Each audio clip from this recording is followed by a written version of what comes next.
what's up with the stick that people use when they dance? Yeah. And the coins. What's up with that? What's the coins on the scarf. Okay, On the the hips. coin on the hips. scarf actually comes from gypsies. It wasn't originally ours.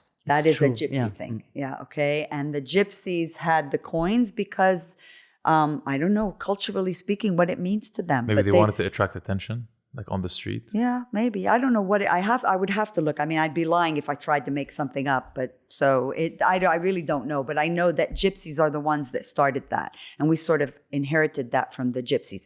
The good thing, and it also comes from the fringe of the 20s. The 20s style dancing when the women wore the fringe dresses so that when they moved, it looks like they were moving. What's a fringe dress? The cha-cha-cha, the one from the avec les franges. Okay. Yeah. It was the 20s. Yeah, the 20s. It was a thing, and so that they always looked like they were swing dancing because it was moving everywhere, and they wouldn't be moving much. So the coins accentuate the movement because it makes it, it really does. It goes with the movement. It makes it look like. But you don't usually see dancers wearing it unless they are doing a specific type of belly oriental dance, of spectacle, which is right? Because it's about a spectacle, and usually it's more baladi. It's more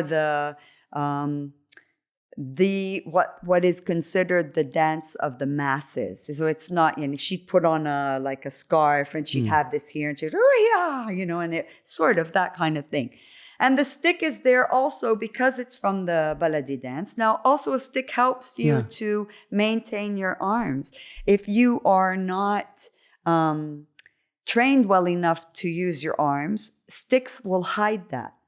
A stick will hide you that. You hold it like this. Yeah, it will hide the deficit in your arms. The prop will. Okay. So it's like training wheels, basically. And also scarves are used a lot, like the twirling of the scarves and things that they do. Is there a reason for that, or is it just aesthetic purposes? That's prop dancing, for aesthetic purposes. Like I said, because different people, wanted to add different things, and props came in. Props also come from acrobatism and the circus aspect of things, because it makes it wow. And Mayas, they have this quality, they use this time the feathers, and they use these things like the peacock with the eyes. Exactly. That bring out the wow factor. Okay. So it helps. It's a spectacle. It's a part of the spectacle of it. So it's not just the brute dancing of it. And also we see this a lot in Karakalla, our most famous dance company from Lebanon. Karakalla is the most famous. Okay. And they do a lot of extras, the elaborate costumes, the beautiful materials, the colors. Beautiful. And of course, spectacles. And so we see these kind of things that people use in different ways depending on what they're trying to do. So it's not always just about the body, right? It's not always just about the body. But about the body, we realized that not recently only, but there are a lot of Oriental dance courses now, like fitness, because you used to dance Zumba, and we realized that the Oriental dance is great for the body because it muscles everything. Of course. From the arms to the tummy to the hips, and it's beautiful. So you have a lot of courses now. Right. I want to take a course. Right. I really want not Zumba, Oriental dance. No, Oriental dance. Because it's beautiful. You move all your body. That's why belly dancing, it's not the appropriate name for this. No, dance it's not. It's that's why I'm telling you, I do not ever like it to be called that.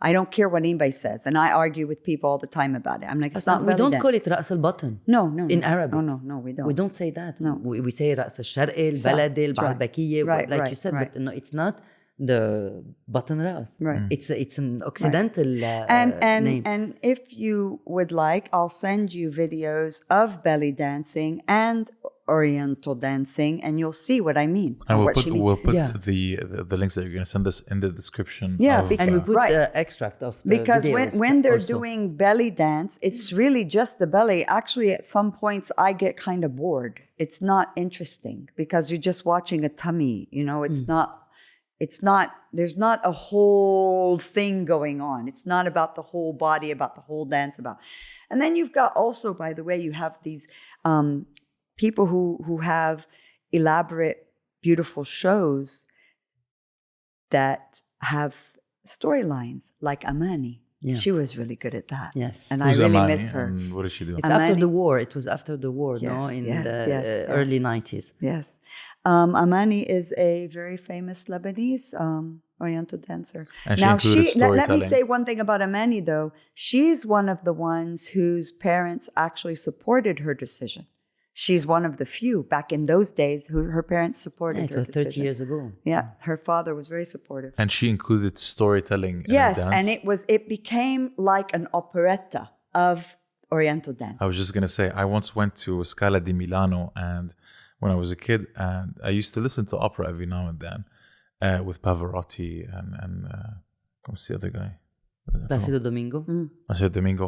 And it was only then that I noticed that it was actually part of a play. Like I watched Othello, which was this Shakespearean play, and it you were had blown operatics. away. And I was like, okay, well, it's part of a story. Now I know. Now I know. Yeah, right. Or Pagliacci, like The Clown by Pavarotti, which is an actual piece about a man who was cheated on by his wife with another clown. I was like, okay, well, this actually blew my mind. So storytelling is a very important aspect of things. That you find in ballet also, and that's why you're talking about opera.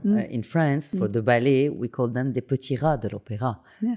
They have a name. Right. When you The little rats of the opera. Yes, but this is not how we call them in Girardin. English. Yani. But when a dancer goes and is accepted to the l'Opéra de Paris, l'Opéra Garnier, okay, not l'Opéra Bastille, and she is a petit rat, yani, it's the consecration of for a dancer. Fantastic. Yeah, it's beautiful. I hope that we will have something like this I think we're paving the way. I think you have heroes that are doing the best job that they can do, whether it's a woman or a man or whatever. Let's hope that Lebanon, I'm sorry to cut you off, but let's hope that Lebanon does allow us to do that if we're talking about us, Lebanon.